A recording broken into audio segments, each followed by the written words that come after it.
Tadi Kepala BGN dan kedua wakilnya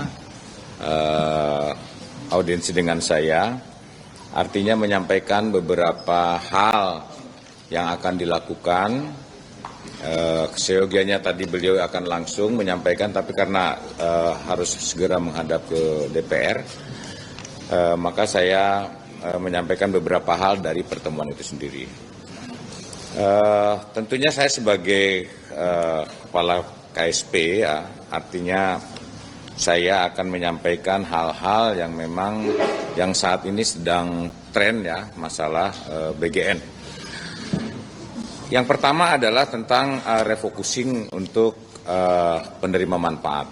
Jadi disampaikan oleh Kepala BGN bahwa nanti yang betul-betul yang membutuhkan, sehingga nanti akan dicek kembali. Seperti di Jakarta, saya pernah cek, ada beberapa yang memang tidak dimakan, sekolah menengah ya, sehingga ini nanti akan dicek kembali, sehingga betul-betul efektif. Kemudian yang kedua adalah penataan kembali dapur-dapur yang sudah operasional. Jadi dampaknya nanti akan dilihat, terutama yang berkualitas, tidak mengejar kuantitas, ya, tapi betul-betul dapur itu apakah efektif, apakah sesuai dengan aturan yang nantinya tidak menimbulkan misalnya keracunan dan sebagainya, dan akan disesuaikan dengan jumlah penerima manfaat, ya. Jadi selama ini ada juga misalnya satu dapur itu awalnya 3 juta penerima manfaat, 3.000 penerima manfaat. Kemudian 2.000 per orang, 2.000 akan kali 3.000 berarti 6 juta per orang, per dapur, ya, untuk insentifnya bagi yang investor.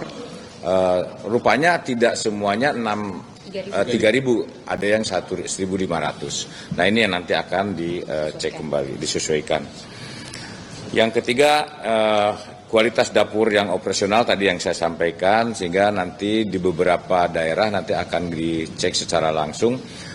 Kami pun dari KSP nanti akan membantu mengecek ya daerah-daerah nanti yang betul-betul udah menjadi dapur yang operasional. Terutama jumlah, ini yang jumlah ya, nanti akan saya bahas lagi. Kemudian tentang dapur yang di 3T. Kemarin kan demo di BGN, ini saya ingin menjelaskan.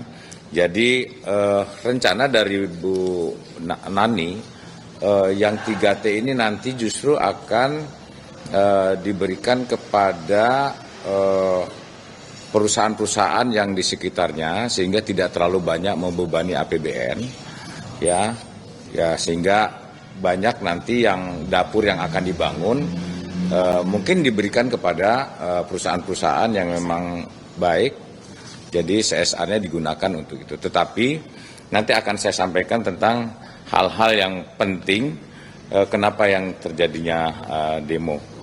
Kemudian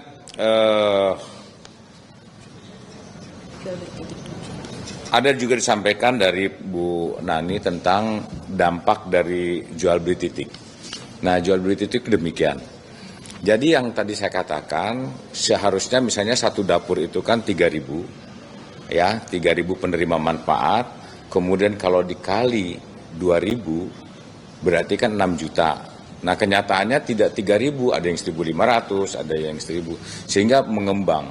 Kalau kita hitung ya, dapur ini sekarang ada 27.877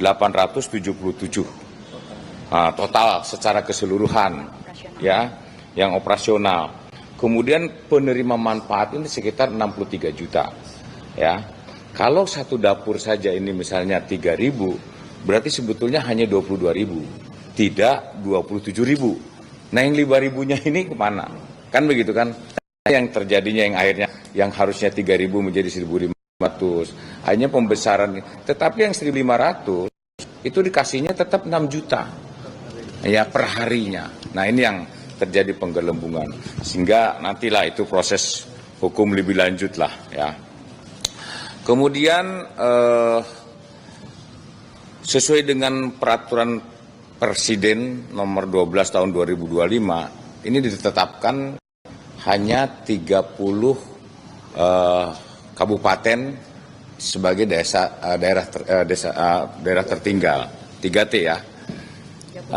Namun kenyataannya ini pejabat lama ya, yang sekarang sedang diproses ini justru membuat definisi tersendiri bahwa satu desa tidak terlayani SPPG terdekat atau lebih dari 30 menit jaraknya, sehingga dengan ketentuan tersebut maka ditetapkan 8.617 dengan SK penetapan lokasi kepada oleh kepala badan yang terdahulu.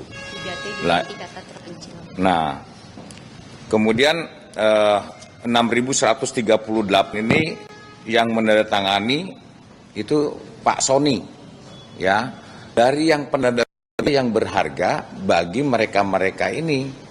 SK itulah yang kemudian akhirnya yang menjadikan jaminan untuk pinjam bank, ya. Kemudian ada hal lagi yang sangat penting kalau menurut saya, ini dari 6.138 ini yang sudah diapresial, ini ada 1.745. Salah satu contohnya dari 1.745, ini ada yang sudah terbangun dengan Krakatau Steel ini 476. Ini yang menggiurkan itu demikian. Jadi misalnya salah satu mitra lah ditentukan mendapat skep, mendapat K untuk ditentukan satu titik. Titik itu hanya modal 100 juta saja. Kemudian dibuatkan fondasi, nanti dari pemborong ya atau dari Krakatau Steel membangunlah misalnya 1,2,5 miliar. Nah, 1,2,5 miliar itu sifatnya nanti dari BGN akan sewa. Bayangkan 1,2 disewanya itu 4 miliar ya. 4 miliar. 4 tahun. 4 tahun dibayar di depan. Ya. Modalnya tuh 4 tahun dari depan itu 4 miliar berarti kan ya? 4,8 miliar. 4,8 miliar kalau dikurangi tadi 1,2,5 miliar, berarti masih ada keuntungan 3,5, dan itu dibayarnya di depan. Bayangkan aja. Ya ini yang kemudian akhirnya dan itu statusnya negara itu sewa ya, bukan milik ya. Download Tribun X sekarang, menghadirkan lokal menjadi Indonesia.